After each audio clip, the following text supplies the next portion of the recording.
Throughout the fall, we're doing something a little different in that we are, on Wednesday nights, I'm providing some supplemental, really instruction and teaching on our effort to read the Bible through in 90 days. So we've been doing, on Sunday mornings, sermons that pick up the big stories of the Bible. In 3 months, we're going to move all the way through the scriptures together. We've got reading plans that are available on our website if you'd like to join us. There's one that you read every verse. There's another one where you read key passages. So if you wanted to join us here a few weeks in, you could definitely jump in on that key passage plan and read back and catch up.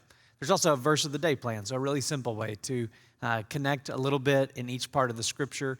And then here on Wednesday nights, we're trying to put some of that together. Last week, I didn't have notes. We had a busy ministry week, and they didn't get up on the internet. If you go to that event page of the greatest story ever told, and you scroll down, there's a place where you can download notes from these Wednesday night sessions. I went to pull up last week's PowerPoint, which I hastily just saved as presentation, which I think is the default word. And when I went to reopen it, I found a presentation on tanks, which I think is the presentation my son had for his engineering class. So it's going to take me a little bit longer to get that up online. But I do have tonight's notes there, so if you'd like to pick up tonight's notes, you can do that. I do think tonight we're going to cover what we've finished reading over the last week: Numbers, Deuteronomy, Joshua, and Judges. I'd like to get out ahead. Now that we've been doing this a few weeks, I actually think it'd probably be more helpful if we talked about what we're going to read as opposed to what we just read. And we'll really probably be able to catch up in that way next week. We start to get into some of the longer books, 1st and 2nd Samuel, 1st and 2nd Kings. And really, in the original context of those were one book. So 1st and 2nd Samuel was one book. It's just that they had to split it up on scrolls, so it gets divided in half. And so we'll be able to cover some of that information in ways that lets us get out ahead of what you're reading. So maybe that will help you as you read to understand the context of what you're reading. But tonight we're going to back up and cover that which we read in the last week. So the first book that we covered was the Book of Numbers. It's still a part of the Torah, so you're going to notice a lot of the key themes for all of the books in the Torah, Genesis, Exodus, Leviticus, Numbers, and Deuteronomy, are very, very similar. Numbers specifically is about the wilderness wanderings. In fact, if you're following along on my blog, taylorsandlin.com, you'll have noticed that while we call it the Book of Numbers, because that's really the title that was given to it in the Greek form of the Old Testament, in the Hebrew form of the Old Testament, they usually just use the first few words of the book. And so the Book of Numbers is entitled In the Wilderness, which is really what it describes. So the key themes are that God provides for Israel during the wilderness wandering. So we pick up a few of the other stories about God providing quail and manna. We pick up a story about God providing water in the rock, which also show up in some other places. You'll notice that the stories get retold. That was part of it being an oral communication culture, and so the stories get retold over and over again. You'll also notice in the Book of Numbers the continuing theme that the people of God prove to be pretty unfaithful. They fail God all the time, but God continues to remain faithful to them. That doesn't mean God lets everything go without any consequences. God is patient, but he does not take disobedience lightly. And so there's some startling stories in here of people who disobey God, and God brings punishment upon them. We're going to talk about the graphic here in a little bit, but it really is I mentioned in the breakout session last week about from the Book of Numbers, we really have one of the oldest archaeological finds that confirms the scriptures. And so this was a silver amulet. It was found, I think, around 1979 at an archaeological dig in Israel. And it is dated to the 6th century BC. So it's very, very old. And it includes the priestly blessing from Numbers chapter 6, verses 24 and 26. The Lord bless you and keep you. The Lord make his face shine upon you and be gracious to you. The Lord turn his face toward you and give you peace. So, these are beautiful words. I mean, we can read them today in our services, and they fill us with really the hope and the love of God. And these words are ancient words, and people have been blessed by them really for millennia now. And so you can really just probably Google the silver amulet, Numbers chapter 6, and you can find all sorts of articles about this. And so it's really an interesting archaeological find.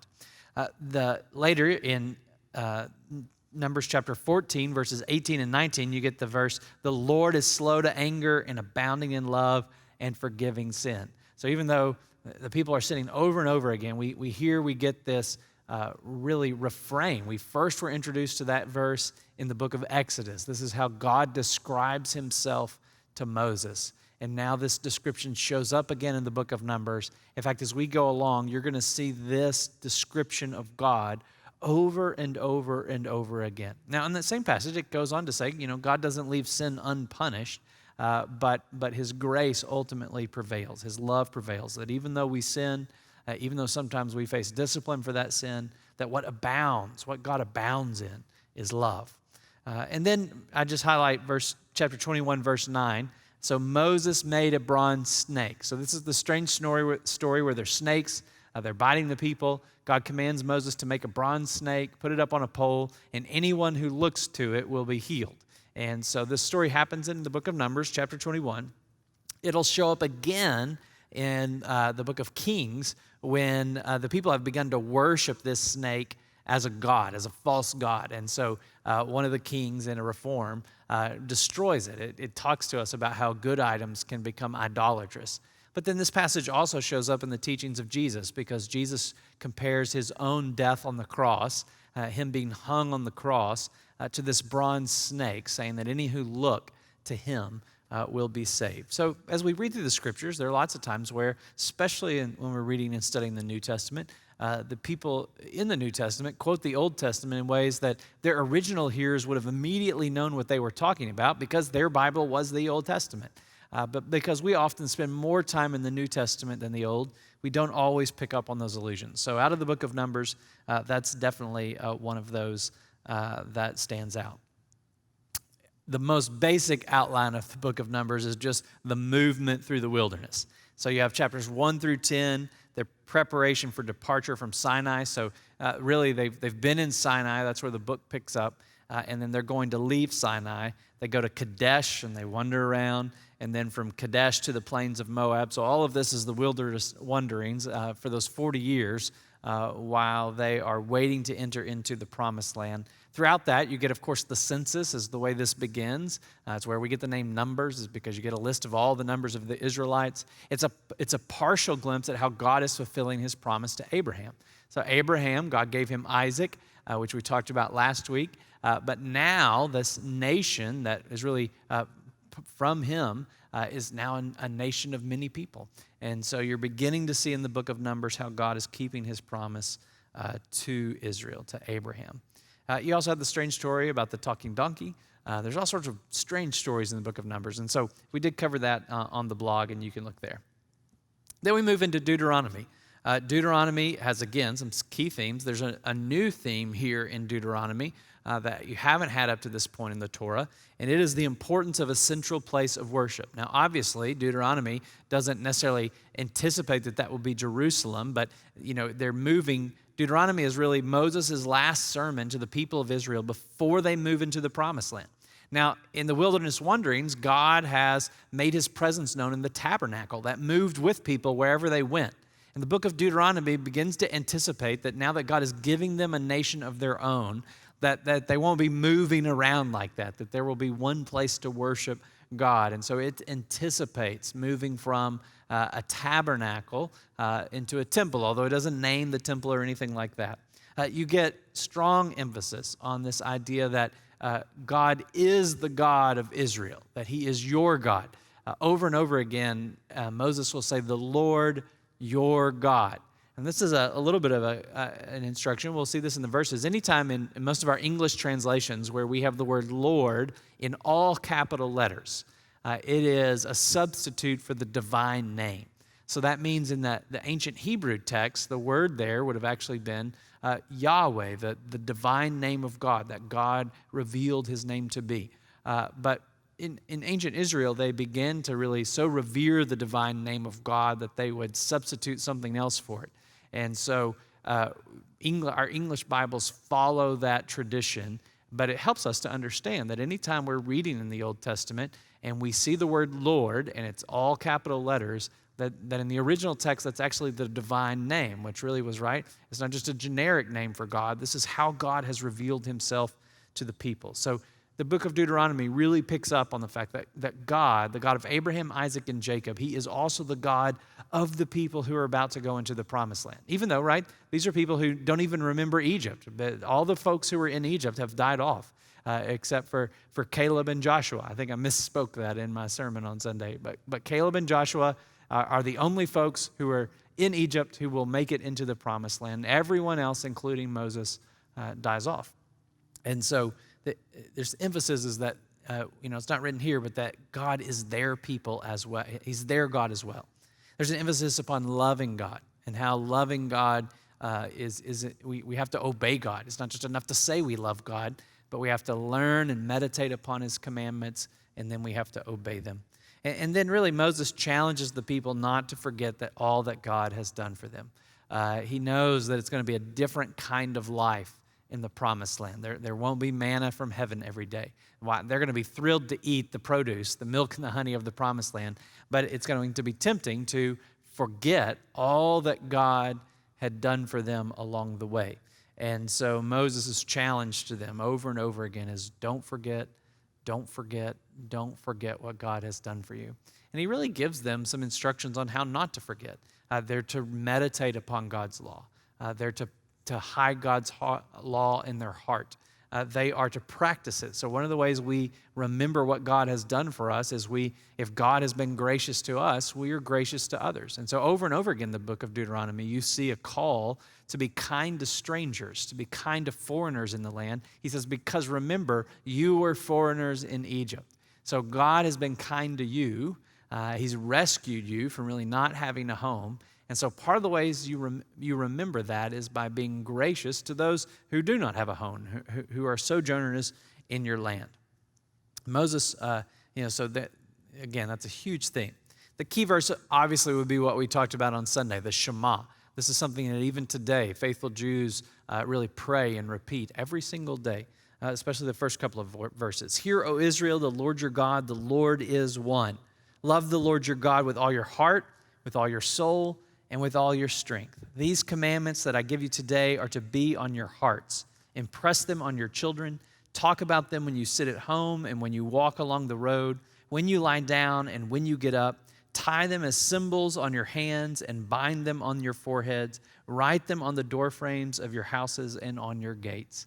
We know, of course, that ancient Jews and even some Orthodox Jews today wore phylacteries, these boxes that they would actually place on their body, and inside those boxes would be copies of the Scripture. That silver amulet is in many ways an example of keeping God's law close to our heart. And for them, law weren't just the rules. The law was really what they used to describe all 5 of the books of Moses: Genesis, Exodus, Leviticus, and Deuteronomy. So it's not just about the rules of God, it's about the whole story of God. But they use the word, the law, as really a shorthand for all of it. So it's not just remember the rules. It's more than that. It's remember the whole story of how God made you and how God has rescued you from Egypt.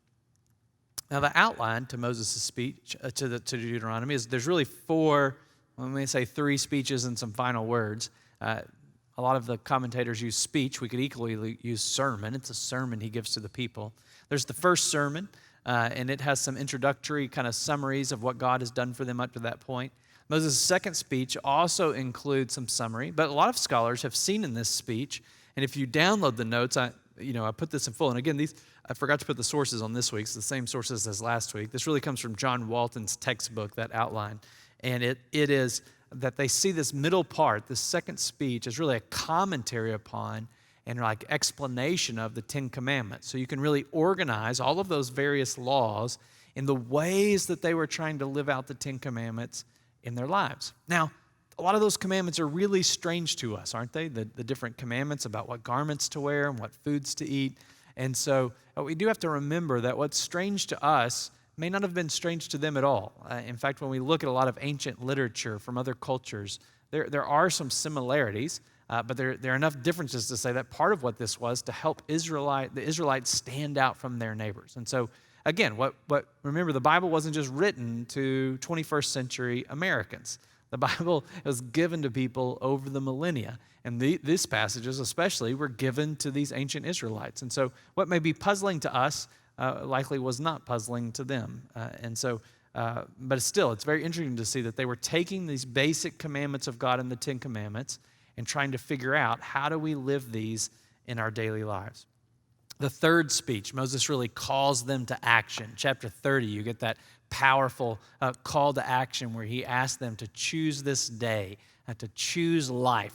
And what he means is when we obey God's commandment, because God's commandments are good for us, we choose life. We're leaning into the life that God wants to give us. And then, of course, you have the last words of Moses, so there's a song. Even in all of that, Moses is reminding them of all that God has done for them. What's interesting is there was a great movement that really wanted to date Deuteronomy later than the other books. Even though tradition says Moses wrote it, there are a lot of scholars who thought, well, maybe it was really a compilation, a restating of the law. The name Deuteronomy means second law. And it's not so much that they get a second law, but it restates everything that was really given in the book of Exodus and Leviticus. It summarizes it, it organizes it. And scholars do believe, across the spectrum, that what Josiah found in his reforms what was the book of Deuteronomy. So much later, when Israel has kings and things have just gone off the rails, and Josiah is having to clean out the temple because it's fallen into such disrepair, they find the book of the law. And so scholars think that what they found was the book of Deuteronomy. Now, a lot of scholars think that they'll argue that it was written then, but one of the arguments against that is they've really been able to show how the book of Deuteronomy reads in its format like a treaty that would have been in that day. And this is an example, the graphic you've seen is a Hittite treaty, but what it means is really the literary structure looks like these treaties. It's a vassal treaty. It's a treaty that a king would make with the people. Only here the king is God, and God is making this treaty with the people of Israel. And that format really only occurs from the third millennia to about the mid-first millennia BC. In fact, the ones that are most like the book of Deuteronomy are from the second millennia BC. And so it's a format that, other people would have been using in that day that really gives us some pause to say this is a book that likely dates from the second millennia BC, which really would have put it in line with when the Bible says all of this happened. And so it's very interesting how you see different scholars and archaeologists working together to help affirm and confirm some of the things that we learn in the Bible. And so this is one of those. All right, the book of Joshua. So when we move to the book of Joshua, we're moving out of the Torah.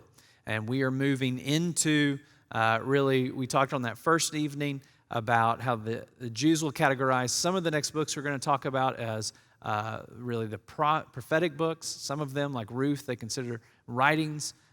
In Christian tradition, we'll usually call these the historical books. And so Joshua fits in that. You still have some similar themes, right? Because in Joshua, we're moving from really the rescue of Egypt and the giving of the law to the entering into of the promised land. And so one of the key themes is that God keeps his promises. Now, as they go into the land, there are people already there, and they have cities with big walls, like the city of Jericho that's shown there in the graphic. And really, we get a picture of the people there have weapons this is the Bronze Age, and they have bronze and iron that the people of God do not have. And so one of the lessons of the book of Joshua is that even when we are really in a place where our own resources are not enough, that with God, the victory can be won. In fact, the victory belongs to the Lord. And then a theme that really is throughout the Bible, God expects obedience from his people. So when they obey, then victory seems to happen. When they disobey, God often will withdraw his presence from what they're doing, and they will fail. Some key verses, one we've often memorized ourselves is, be strong and courageous. Do not be afraid. Do not be discouraged, for the Lord will be with you wherever you go. God wanted his people to know, I am with you. I won't leave you or forsake you. And then you get all the way through the book, and the people do good sometimes. They don't do good other times. But at the end of the book, there they are in the promised land, like God promised to Abraham. And so the book concludes by saying, not one of all the Lord's good promises to Israel failed. Every one was fulfilled. Now, Well, when you read it, if you're paying close attention, you realize that not all the people are out of the promised land. That we'll discover that in the book of Judges, that it wasn't that all the Canaanites were gone. That Israel has controlled the land, but there are various folks for various reasons that were still there, and so this will create issues for them in the day ahead. But nevertheless, God has fulfilled his promise to Abraham. Abraham's ancestors have possession of the promised land. The outline there is a general entrance into the land. So this is as they're coming. There's a new set of spies sent out. Unlike the old spies, they're ready to take it. You have the middle of the book was really the conquest of the land. You have the land allotment. So after they possess the land, how do they divide it up among the various tribes of Israel? This is where a great study Bible or that Bible companion that we've provided that you can get a copy of here, you can look and see where the various tribes were. You start to see kind of the division of the southern kingdoms and the northern kingdom. You pick that up in the book of Joshua because you have those southern tribes that want to settle that part. It was actually two different campaigns. There was a southern campaign that really conquered southern Israel, and then there was a northern campaign. So you already see the fact that you have, even though there are 12 tribes, there are some divisions among the tribes. And then at the end, some covenant matters. So they're in the land, and so they observe the Passover. They renew the covenant. A big part of this, right, is remembering that they are in the land because God has given the land to them. Okay. And then Judges. Okay, so Joshua is hard enough. There's lots of violence. There's lots of slaughtering, and I've had lots of questions from you. We always, as Christians, read the Old Testament through the lens of the New Testament. So, and really more specifically, through the lens of Jesus. Jesus is the lens through which we read the Bible. He is the perfect revelation of God. And so when we read all of these passages in the Old Testament, it can be sometimes difficult for us to understand or comprehend, and they're not easy answers for how to do that. What we would say is, these passages in the Old Testament where God sanctions violence, it does not give us permission to do violence in God's name. Well, why not? Because our perfect revelation is Jesus. And so Jesus has taught us a new way, a way of turning the other cheek, of loving and praying for our enemies. And so when we, far too often in history, Christians have used Old Testament passages like the ones we read in Joshua, and I don't think anybody uses Judges. It's so strange. We don't tend to do that. But as justification for maybe bringing large swaths of violence against other people. And really that runs counter to the whole teaching of the New Testament. And so whether or not we completely understand how all of the Old Testament fits with the New Testament, we do understand that as followers of Jesus Christ, he defines for us how we are to live in the world, right? He defines for us that we don't have to follow all the dietary laws in the Old Testament. He defines for us that, I think this is actually a 100% cotton shirt, but a lot of my shirts are not 100% cotton. They're mixed fiber. That was outlawed in the Old Testament. And so I don't have to worry about any of that because of Jesus. But also because of Jesus, I can't use passages in the Old Testament to justify violence against people today, because Jesus has taught us a new way, a way of self-sacrificial love. And so, I'm looking for some good resources that help people kind of navigate some of those topics.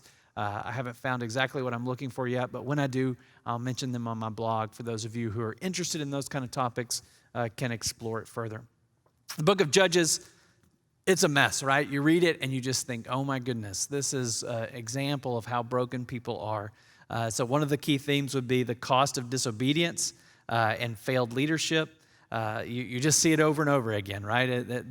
Even the leaders who are judges, some of them are terrible people. And there's all sorts of just tragedy that happens in their wake. Still, God's purposes are accomplished. And so one of the things is God can accomplish his purposes through deeply flawed people. So even some of these folks, we just think, why would God ever work through them? Well, because they were there, and the other people around them were deeply flawed. And so God's Spirit sometimes sets upon someone that is deeply, deeply flawed. But God uses that person to bring about redemption from his people. There's a great cycle, as we'll see in the book of Judges, where the people disobey God. They fall into a kind of, slavery or, being the subjects of another people for a few years. God calls out a judge who comes and rescues the people. The people repent and obey for a little while, and then the cycle happens all over again. And so part of this theme is that while God rescues his people, he also holds them accountable to his expectations for them. The key verses, that says key themes, the key verses, it's chapter 2, there's a whole section, but it basically concludes, the Lord raised up judges. So that's, these kind of tribal leaders, but the people refused to give up their stubborn ways. So even though they have this pattern of falling into slavery, being rescued, they don't learn their lesson. Over and over again, they follow into that pattern. And then chapter 21, verse 25, also speaks to really the depravity of the people in that day, and it ties it to not having a king, which we'll pick up in 1 Samuel as we move to that next. It says, Israel had no king, and everyone did as he saw fit. So there's this general disregard for really the laws of God. All along, we're going to talk about this Sunday in the sermon on Sunday. In Israel, who was the king? The king always was to be God. Yahweh was their king. And so really when it says Israel had no king, it is because they have totally disregarded the fact that God is supposed to be their king. And once they've disregarded God's really reign in their lives, everyone does as they see fit. And how does that work out in life? That never works out. When everybody does just what they want to do, life doesn't work very well. And the book of Judges shows us that over and over again. This is the outline. I'm sorry, key themes. I didn't change the titles on each slide. The basic outline is a failure to drive out the Canaanites. So you see that they've really stopped pursuing God's plan for the land. There's this cycle of apostasy. So it kind of explains it in chapters 2 and 3 about what's happening. And then the judges are really this cycle playing out over and over again. And so in the outline you can download. It gives you a list of all those judges. You have Deborah. That's the picture here is an old painting of Deborah underneath her tree holding court. And so you have Deborah, a female judge. Of course, some of the ones we remember, Gideon, who put out the fleece. And then, of course, Samson, talk about a flawed judge, someone who rescues the people from being in captivity to the Philistines. But he is so flawed in so many ways. And then others who are really even more flawed than Samson. And so really by the end, you have these judges cycling through, but things are not better. In fact, you have really, it's a description of many of the tribes, just complete depravity. They have lost their way. So even though they are in the promised land, they are not following the ways of God. And so their lives really are not embodiments of the promise of God. God promises to give us life and a community of love and care and justice. I mean, that's what all the laws leading up to this point have been. How do we live in such a way that we care for our neighbors? We care for the foreigners amongst us. How do we live in such a way that sin doesn't go unpunished, but also doesn't lead to cycles of retribution? So much of the law is like, if you do this, this is the punishment, but no more. And that's not human nature, right? When everyone does what they want, if somebody slaps me, I have a tendency to want to kill them. And that's what you see in the book of Judges. You see people running amok. They take justice into their own hands, and they perpetuate injustice. And so the book of Judges is really a dark, dark book about what happens when everyone does what they want. And so we'll see in the book of, you get an interlude with Ruth telling us a different kind of story. And then in Samuel, we'll pick up kind of the historical context where God sends a prophet, one who tries to lead in a new way. And then that will actually move us into a season in which they begin to call kings. And there are kings of Israel. And we'll learn that in some ways having a king is helpful. In many other ways, it just means instead of everybody doing what they want, the king does what he wants. And that can sometimes just be just as problematic. So we'll pick that up next week. If you'd like, we're going to place a Zoom link, hopefully, in one of the comment sections. If we don't, because sometimes we don't have it up there, and I say things that they're not prepared for, you can go to the event page, click on the greatest story ever told, and then if you'll scroll down, there'll be a link to the Zoom meeting. It's the same link every week. Pastor Jeff's waiting. He'll get that breakout session going, and I'll join you in just a bit. Thanks again for joining us for Bible study this week. I'm being blessed by this reading of Scripture. It's a good practice for me. I hope it's a good practice for you. I'm so glad some of you are joining us on this journey. Good night.